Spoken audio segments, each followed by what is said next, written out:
धर्म का नाम कौन सा है? तो से बोलचे कोई शक नहीं, ये सनातन धर्म है। कौन धर्म? सनातन धर्म माने हिंदू धर्म। এটা তিনি বলছেন, इसमें कोई शक नहीं। ये 5000 साल पुराना धर्म है। পেছনে চলুন, 5000 বছরের পেছনে যিনি ছিলেন, যে নবী, তিনি হচ্ছেন হযরতে নূহ নবী। এবং তিনার জামানা থেকেই এই দেব দেবী গাছের সূর্যের উপাসনা শুরু হয়েছে। আল্লাহ ব্যতীত এই মূর্তি পূজার সূচনা হয়েছে নূহ নবীর জামানা থেকে, 5000 সাল পুরানো। এরপর যদি বলে সনাতন, এবং আমাদের দেশে, বাংলাদেশে, ভারতে ভালো ভালো বক্তা বেরিয়েছে, কি বলেন, কোরআন হাদিস পড়া লাগে না, ঘাটাও লাগে না, খালি মুখস্থ বক্তব্য দিয়ে দিলেই কোনো অসুবিধা নাই। সুর ভালো চাই, তাই না? সুর। আমি সেদিনে হাওড়ায় জলসা করেছি, একজন বলছে হুজুর সুর দিয়ে বক্তব্য দিবে। আমি বললাম সুর দিয়ে বক্তব্য দেবো? সুরে জলসা শেষ। বুঝলি কি হুজুর? বুঝিনি কিছু, দিয়ে জলসা শেষ হয়ে গেল, আর বুঝতে কিছু পারে নাই। আর দেখবেন 3 কিলোমিটার টেনে বায়ান করলে কেউ কিছু বুঝুক আর না বুঝুক, আমাদের মায়েরা বলবে কি বক্তালো, কি সুরলো, বুঝলি কিলো? বলে বুঝি নাই কিছু। কি বলে? সুরটা ভালো, দিয়ে সমাজটা শেষ হয়ে গেল। কিছুই বুঝলে না, কিছুই জানলে না, এরকম বক্তা বেরিয়েছে। দেখবেন কাগজে, পেপারে নাম লেখা হচ্ছে চতুর্বেদী, পঞ্চম বেদী, অষ্টম বেদী, দিয়ে জলসাই বায়ান দিচ্ছে। বাবাজিরা, মায়েরা, বোনেরা, ভারতে আমরা কেউ মুসলমান ছিলাম না, কলমা পড়ে মুসলমান হয়েছি। আর গড, ঈশ্বর, ভগবান, আল্লাহ সব এক। যা সালা বুঝে লিগা, কোরআনে কোথায় ভগবান আছে বে? ঈশ্বর কোথায় পেলি? গড কোথায় পেলি? চ্যালেঞ্জ দিয়ে বলে গেলাম, একটা আলেম বার করে নিয়ে আসুন, কিংবা একটা শিক্ষিত লোক বার করে নিয়ে আসুন, আল্লাহ শব্দের স্ত্রীলিঙ্গ নাই। জোরে বলুন সুবহানাল্লাহ। ভগবানের ভগপতি, ঈশ্বরের ঈশ্বরী, গডের গডই, আল্লাহর স্ত্রীলিঙ্গ নাই। বাকি পৃথিবীতে যতগুলো ধর্ম আছে তাদের গুরুদের সব বাড়ির স্ত্রীলিঙ্গ আছে। এই মাইক লাগবে না, কে বললে? কে বলছে সাউন্ড হচ্ছে না? 1 কুইন্টাল মৌলবীকে দাওয়াত দিয়ে এই যদি 50 কেজি মাইক করো, তার সাউন্ড পাবে?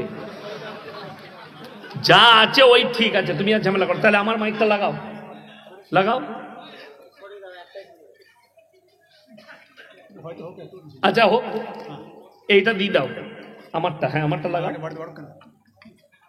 ওই ঠেকিয়ে দাও, যা হবে দেখা যাবে, ও কিছু করতে হবে না। শুনেন, বাগেশ্বর ধাম বাবা বলছে, আমাদের কিছু মৌলবি বলছে ভারতে কেউ মুসলমান ছিল না। সব থেকে প্রথম আল্লাহ জিনাকে সৃষ্টি করেছেন তিনি কে? আদম আলাইহিস সালাম। আল্লাহ রেখেছিলেন কোথায়?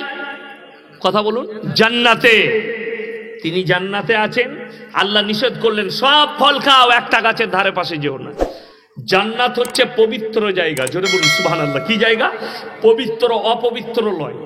আমরা দুনিয়াতে কিন্তু বাড়ি তৈরি করলে দেখবেন, দালান বাড়ি তৈরি করলে আগে বলে, মিস্ত্রি জিজ্ঞেস করে, আমার বাড়ি তৈরি করছিলাম তো মিস্ত্রি মুর্শিদাবাদের আমার হবিব ভাই, খুব ভালো মিস্ত্রি, দিনদার লোক, সব আমার বাড়ি ফাড়ি কন্টেকে যা হয় ওই করে। তো আমাকে বলছে, ইয়াসিন ভাই, পায়খানা ঘরটা কোনখানে, চেম্বারটা কোথায় করবে? ঘর হলো না, আগে চিন্তা চেম্বারটা কোথায়, হাঁকবো কোথায়। কথাটা বুঝতে পারেননি? চিন্তা হয় না, হয় না? বাড়ি করার আগে পায়খানার চেম্বার। জান্নাতে, জান্নাতে পায়খানার প্রয়োজন হবে না, খানা থাকবে, পায়খানা থেকে পবিত্র থাকবে। জোরে বলুন সুবহানাল্লাহ। পানি তো পান করবেন, প্রস্রাব থেকে আল্লাহ পবিত্র রাখবে মানুষকে। প্রস্রাবের প্রয়োজন নেই, পায়খানার প্রয়োজন নেই। যেমনি আদম আলাইহিস সালাতু ওয়াস সালাম শয়তানের ওয়াসওয়াসায় ওই ফলটা খেলো, সঙ্গে সঙ্গে আল্লাহকে বললে, আল্লাহ মুঝে পাখানা লাগ গয়া, পায়খানা লেগেছে, বেরিয়ে যাও জান্নাত থেকে। আল্লাহ আদম আলাইহিস সালাতু ওয়াস সালামকে দুনিয়ার বুকে যদি প্রথম কোথাও নামিয়েছে, সেই স্থানটার নাম হচ্ছে হিন্দুস্তান। জোরে বলুন সুবহানাল্লাহ। জায়গা হচ্ছে শ্রীলঙ্কার মাটি। আদম আলাইহিস সালাম হিন্দু ছিল না মুসলিম ছিল? কথা বলে না? নবী ছিলেন, শুধু মুসলিম নয়, নবী। बाबा थोड़ा स्टडी कर लीजिए, दुनिया का पहला इंसान जो थे वो मुसलमान थे और अल्लाह ने दुनिया शुरुआत की मुसलमानों से और इसका खत्म भी होगी मुसलमान से। এটাও শেষ হবে মুসলমানের দ্বারা, আর আল্লাহ শুরু করেছে মুসলমানের দ্বারা। বড় কষ্ট লাগে, আপনি জানেন না, হিন্দুস্তানের পূর্বপুরুষ যারা ছিল তারা মুসলমানই ছিল। বুত পারস্ত শুরু হয়ে গেল নূহ নবীর জামানা থেকে। এই ধরনের মধ্যখানে যখন গ্যাপ থেকেছে, মানুষ দিশারি খুঁজে না পাওয়ার কারণে, দিন থেকে ফটকে যাওয়ার কারণে, আল্লাহ তাআলা তো ওই জন্যে দিনকে পরিপূর্ণ করেছেন জনাবে আকরাম মুহাম্মদুর রাসূলুল্লাহ সাল্লাল্লাহু আলাইহি সাল্লামের কাছে এসে দিনকে পরিপূর্ণ করলেন। এবং সেই দায়িত্ব নবীজির কাছ থেকে সাহাবী, সাহাবীর কাছ থেকে তাবিন, তাবে তাবিন, আজও পর্যন্ত এই নবীর ওয়ারিস দিকে দেখতে পাচ্ছেন উলামায়ে দ্বীনরা বসে আছে, খাবে। কিন্তু খেত কে? কুকুরে খেয়ে চলে যেত। আর এরা এসে বলতো পীর সাহেব সুন্নত আদায় করে খেয়ে যাম না, পীর সাহেব, ওই পীর সাহেবটা খেয়েছে। তো কষ্টটা এটাই লাগে, মানুষ মারা গেলে খাবার কোনো যোগ্যতা থাকে? কথা বলে না? খাবার যোগ্যতা আল্লাহ কেড়ে নাই, কথা বলার যোগ্যতা আল্লাহ কেড়ে নাই। যে মারা গেছে সে আর খাবার খায় না, এরা বলে সিন্নি দিতে হয়, এরা বলে সেই মাজারে খাবার দিতে হয়। শুনে রেখে দেন, মাজারে পীরের নামে, গাছের নামে, আল্লাহ ব্যতীত অপরের নামে উৎসর্গ করার জিনিস হারাম, এটা মাথায় রাখবেন। বড় শিরকের পাপ। আপনি নিজেদিকে বাঁচান, নিজেদের পরিবারকে বাঁচান, আহলে বর্গকে বাঁচান। এত সহজ নয়। সবাই নিয়ত করুন আমরা উলামাদের সংস্পর্শে আসবো। জোরে বলুন ইনশাআল্লাহ। সন্তান দিকে দ্বীনি শিক্ষা দেন, যাতে করে আপনার সন্তান স্কুলে যাওয়ার পরে, কে বললে আপনাকে যে আপনার ছেলেকে হাফেজ করে তাকে মসজিদে ইমামতি করতে হবে, মাদ্রাসাতেই পড়াতে হবে? এই ভুল ধারণাটা ভাঙিয়ে যাচ্ছি। আপনার ছেলে 7 বছর বয়স, মাদ্রাসায় দেন। আমাদের কাছে 3 বছর লাগবে হাফেজ হতে। কত বললাম? 3, 7 আর 3 কত? 10। 10 বছরের ছেলেটা হাফিজে কোরআন, এই ছেলেটাকে ডাক্তার করুন, ইঞ্জিনিয়ার করুন, ভালো কনভেন্টে দেন, মিশনে দেন, ডাক্তার হোক, ইঞ্জিনিয়ার হোক, প্রফেসর হোক, এই ছেলেটা কোনোদিন ঈমান হারা হবে না। আমার বর্তমানের খবর বলছি, একজন রামকৃষ্ণ মিশনে পড়াশোনা করেছে। বড় কষ্ট লাগে কি জানেন? তার স্ত্রী অভিযোগ করছে, হুজুর ফজরের পরে স্নান করে গোসল করে যখন স্কুলে চাকরিতে যায়, হাই স্কুলের টিচার, রামকৃষ্ণর মূর্তিতে পুজো করে তারপরে বাড়ি থেকে বেরোয়, আল্লাহকে বিশ্বাস করে না। এরপর ভেবে দেখুন। আর আমাদের দেশের লোক মনে করেছে কিছু হোক আর না হোক, খালি মিলাদ পড়ি দিলেই জান্নাত রেডি, তাই না? মিলাদ পড়াতে হবে। মানুষ মরে গেলে 3 বোতল মদ খেয়ে দুবরাজপুরে অ্যাক্সিডেন্ট করে মারা গেছে বলে চিন্তা না। ইয়াসিন ভাইকে দাওয়াত দিয়ে, আমাকে দাওয়াত দিয়েছেন মিলাদে, 5000 টাকা দিবেন, দেশি মুরগি দিয়ে ভাত দিবেন। আমি এসে দোয়া করলাম, আল্লাহ তুমি জান্নাতুল ফিরদাউস দান করো, আল্লাহ তুমি একে জান্নাতের আলা মোকাম দান করো, আল্লাহ তুমি শহীদের মর্তবা দাও। দোয়া হয়ে গেল। এরপর দোয়ার পরে খেতে বসেছি দেশি মুরগি দিয়ে ভাত। আমি বললাম, বাপ কি করে মরলো? বাপ বলে, হুজুর ছেলে খুব বদমাস, 3 বোতল মদ খেয়ে গাড়ি চালায়। আমার তোবা তোবা, কাকে দিলাম বে জান্নাতে আমি? 3 বোতল মদ খেয়ে গাড়ি চালাচ্ছিল বলে জান্নাতে ঢুকিয়ে দে। আর আমাদের তো সিস্টেমটা ওইটাই। কি করে মরেছে দেখার দরকার নাই। নাস্তিক, বেঈমান, মুশরিক, কাফের, জীবনটা মদের ভাঁটি, গাঁজার ভাঁটিতে কাটিয়েছে, পাপেতে কাটিয়েছে, মিলাদ পড়ালেই জান্নাত। আর মানুষ মরে গেলে তো পাশা পড়ে গেল। কাদের? মেয়েদের 3 দিনে 4 দিনে সাঁতার ফায়দা, ঘাটে উঠা, 9 ফুল, 40-এ মিলাদ। ভাই মরে গেছে, 3 দিনে মিলাদ করছে। 3 দিনে সকালবেলায় উঠে লুচি বেলছে, ভাই মরে গেল, মরে গেল। যা কবরে বুঝতে পারে কি ঝাঁটা খাবি, তো লুচি বেলা বার করবে। আর মানুষ মরে গেলে তো মায়েদের খাবার পাশা পড়ে যায়, এই বললেই আমরা অপরাধী। অনেকজন বলে এইগুলো কেন বলবেন? এইগুলো না বললে সমাজ বুঝবে কি করে? শুনেলেন, যে বাড়িতে মাইয়াত হবে সেই বাড়ির খরচা করে খানা রান্না করা জায়েজ নাই। আল্লাহ নবীর হাদিস, যে বাড়িতে মাইয়াত হবে 3 দিন তার বাড়িতে চুলা জ্বলতে দিও না, এটা প্রতিবেশীর হক। আমার বর্ধমানে এমনও জায়গা আছে, আমি থানার নাম করব না, আমি গেছি মাইয়াত বাড়িতে, বেটা কাঁদছে, বাপ মারা গেছে, আমি পিঠে হাত দিয়ে বসে আছি, আব্বা চলে গেছে, আল্লাহ জান্নাতি করুক, আর ফিরবে না। একজন এসে পেছন থেকে বলছে, তোদের হেলে গরুটা করে দিলাম। হেলে গরু কি করে দিলি বে? বাস যা, সালা জুড়া ছিল একটা চালিয়ে দিয়েছে, 1.5 কুইন্টালে গরু খাবে, কি বুঝলেন? আর খানা মনে হচ্ছে বিয়ের খানা খাচ্ছে, গোটা গাঁয়ের লোক বসে খাচ্ছে। কষ্টটা ওই জায়গায়। আজকে আমাদের বরকত না থাকার কারণ কি জানেন? উলামারা জানে, আলেমরা।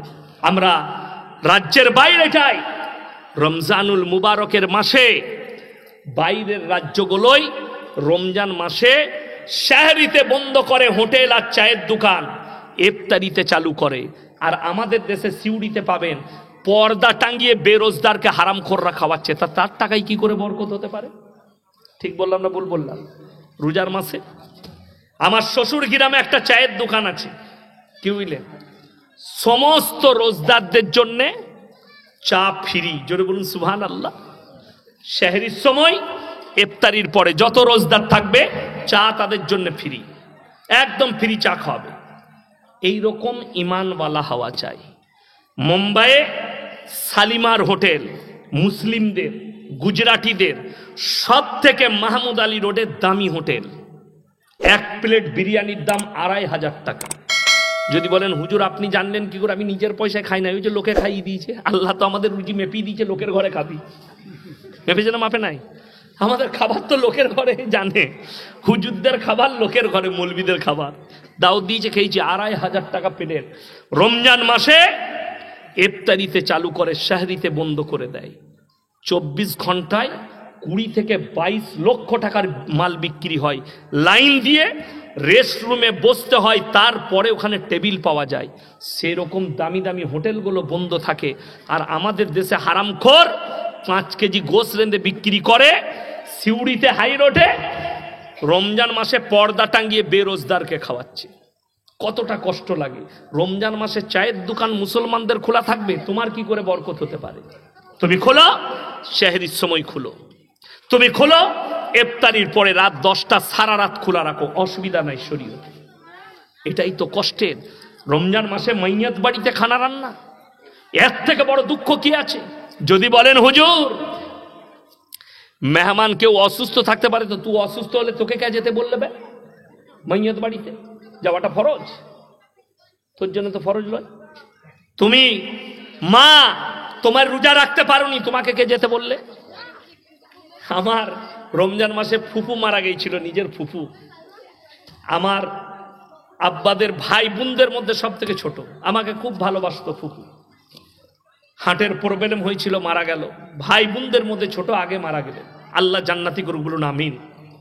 জীবনে কোনোদিন কারুর নামে আমার ফুফু অভিযোগ করেনি, না বেটাদের নামে, না স্বামীর নামে, না কারুর নামে। কারুর জন্য অভিযোগ তার জীবনে ছিল না, এত পরেজগার ছিল। তো তিনি মারা গেলেন।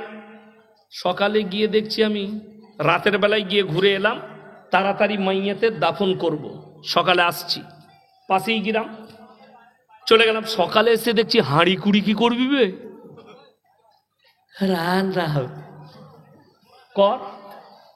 রান্না করলে আমি চিয়ারলে ওই রান্নার জায়গাতে এরম করে গিয়ে বসলাম। কি বললেন? ভয় আর কেউ খেতে আসছে না। মেয়েদিকে ডাকতে গেছে, কে কে রোজা রাখনি, খেতে এসো। যখনই এসে দেখছে পোঁচোটা বসে আছে, জলসাই বলবে, আর কেউ আসে নাই। তারপরে দেখছি বালতি করে বুইয়া মনে মালগুলো যাচ্ছে কোথায়। আমার চাচারা আছে, আমি ঘরে গিয়ে দেখছি, ও বাবা, জনুবা থেকে ফনুবা থেকে সব যেমনি আমাকে দেখ, খা খা খা, মুখ লুকুতে হবে না, বেরোজগার, খা, তোরাই তো আসল আত্মীয়। কষ্টটা এই জায়গায় যে মাইয়াত বাড়িতে রমজান মাসে রোজা রাখে না, খায়। আপনার গলসি থানায় দেখিয়ে দেবো, আমি গ্রামের নাম লুব না। তাদের পীররা বলে রেখেছে, এই বেরেলমি মৌলবি কটা বলে রেখেছে, জান্নাত আমরা দেবো। 98% লোক রোজা রাখে না, চায়ের দোকান চলছে দিনের বেলায়। আমি গ্রামের নাম করব না, নামাজও পড়ে না। এই আমি আপনাদের কথাই বলে দিচ্ছি, রাগ করবেন না। রমজান মাসে পোছেড়ার মসজিদগুলো ভর্তি ছিল না? ছিল না? এখন কিন্তু ওই মাল কটা নাই, খুঁজে পাওয়া যাচ্ছে? যাইনি। এরপর বললি আমি অপরাধী, তুমি কেন নামাজ ছাড়লে?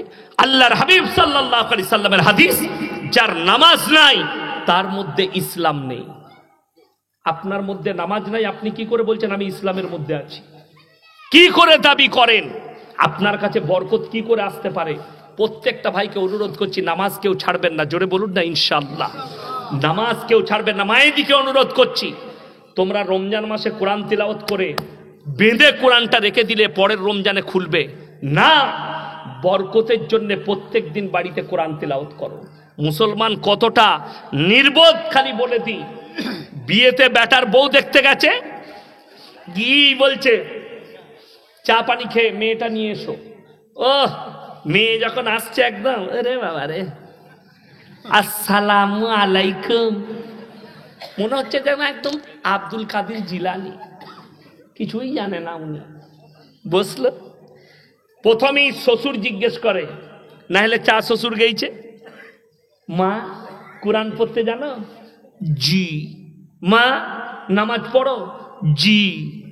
জিজ্ঞেস করলে বিয়ে হয়ে গেল। বিয়ের পরে না শ্বশুর না শাশুড়ি জিন্দেগি তার জিজ্ঞেস করলে না মা আজকে নামাজ পড়েছো কিনা। কতটা কষ্ট লাগে।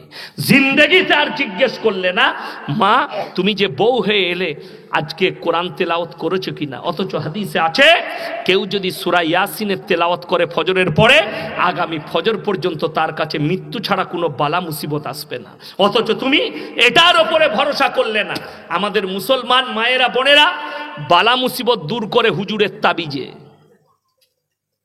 ঘরেতে বালা মুসিবত আসছে বলে কিছু কথা মানে একটা মিলাদ পড়ার হুজুরের তাবিজলে নিয়ে ঘরেতে তাবিজ চিটুইছে। এই বীরভূমের এই আপনার মোহাম্মদ বাজার পেরিয়ে সেকেন্ডা ফ্যাকেটটা এই এলাকায় বাড়ি হবে। আমি ফেসবুকে আইডিতে দেখলাম, সে লিখেছে দেওবন্দি আলেম। সে দেওবন্দ থেকে পড়াশোনা করেছে না কোথায় সাহারানপুরে মাজারুল উলুমে জানি না, তবে তাকে বলে যাব আমার বায়ানটা যদি শোনো, তোর মতো পাঁঠা মৌলবি আবার যাবি আমার মাদ্রাসায় পড়াবো, তোর মতো মৌলবিকে আমি পকেটে রাখি আল্লাহর কৃপায়। সে ফেসবুকে লাইভে এসে আমাকে গালি দিয়েছে, ইয়াসিন হারামখোর। কেন? তার আইডি খুলে দেখলাম এই হারামখোর মৌলবি মেয়েদের গায়ে হাত লাগিয়ে, হাতটা ধরে পিঠে হাত রেখে জেন ছাড়াচ্ছে, নিজেকে দেওবন্দি আলেম বলে প্রকাশ করছে। তুমি যদি আমার বক্তব্য শোনো, তোমাকে সাবধান করলাম। কতগুলো কুত্তা ছুটে বেড়াচ্ছে তোমার জানা নাই, সব ছুট করিয়ে দিয়েছি, উত্তর থেকে পশ্চিম সব ছুটে বেড়াচ্ছে আর গাল দিয়ে বেড়াচ্ছে আমাকে। তো আমাকে ঘাটাও না, এমন বাঁশ দেবো তো তাবিজ তালা সব উঠিয়ে দেবো, তুই বুঝতে পারবি। আমাকে ডাইরেক্ট ফেসবুকে গাল দিচ্ছে। আমি খুলে দেখলাম এর গায়ে এত লাগছে কেন, খুলে দেখছি মাল তো তাবিজ ব্যবসায়ী, ওর ভাঁটা পড়ে গেছে। আর আমি বলে যাচ্ছি যতগুলো তাবিজওয়ালা আছে 100 জনের মধ্যে 90 জন 100% মিথ্যা কথা বলে। আপনাকে বলে দিই, এখনই যদি আমার কাছে আসেন, আমরা ভরসা রেখেছি হুজুর একটা বরকতের তাবিজ দেন, দুবরাজপুরে দোকান করেছি, আমার তাবিজে যদি তোর দোকানে বরকত হয় তাহলে বড় লোকটা তুই আগে হবি না আমি হব বে? তাবিজ তো আমার কাছে, দোকানটা তো তোর হবে না। যেমন লোকে বলে, এই আমার কাছে মোবাইল আছে, কলকাতার অমুক বাবা একটাই তাবিজে প্রেমের ব্যর্থতা থেকে সফলতা পান, একটাই তাবিজে 72 ঘন্টার মধ্যে কেউ পালিয়ে গেলে, কারো বিটি বউ পালিয়ে গেলে 72 ঘন্টায় এনে দেওয়া হয়। আমি বলেছি মোদিজিকে বলে এই হারামখোর কি ভাড়া কর, যারা টাকা নিয়ে পালাইছে ও হারামখোরকে বল 72 ঘন্টায় এনে দে। দেশ ছেড়ে পালাইছে না পালাই না অনেকজন টাকা নিয়ে, এই হারামখোরকে বল ওদিকে আগে দিয়ে আয়, যা খরচা হবে করবো। আমি বলবো মোদিজিকে, মিথ্যা প্রতারণা সমাজকে দিচ্ছে। 72 প্রেমের ব্যর্থতা থেকে সফলতা পাবার জন্য একটাই তাবিজ 24 ঘন্টায় পেয়ে যাবে। আর আমাদের যুবকরা মনে মনে করছে আমার প্রেমিক আমাকে ফোন করে না হুজুর, এমন কিছু করে দাও যেন আমাকে ফোন করে। যে তাবিজ আচ্ছা, যদি আমাদের তাবিজে তোর ফোনটা যদি তোকে করে, তোকে ফোন করে, তা তোকে করবে কেন? তাবিজে তো আমি বলবো আমাকে কর ফোনটা। কথা বুঝতে পারেননি? কষ্ট লাগছে। যারা মেয়েদের গায়ে হাত লাগিয়ে তদবির করে, যারা মেয়েদের গায়ে, মেয়েদিকে দিয়ে কামরার ভেতরে তদবির করে, এই সমস্ত মৌলবীদের কাছ থেকে নিজেদিকে দূরে রাখবেন।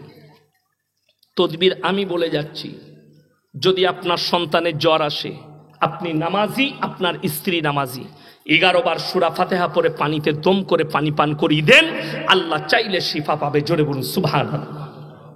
আপনার ছেলের গায়ে দম করে দেন, সূরা ইখলাস পড়ে, আয়াতুল কুরসি পড়ে আপনি সন্তানের গায়ে দম করে দেন, আল্লাহ চাইলে সন্তান ভালো হয়ে যাবে।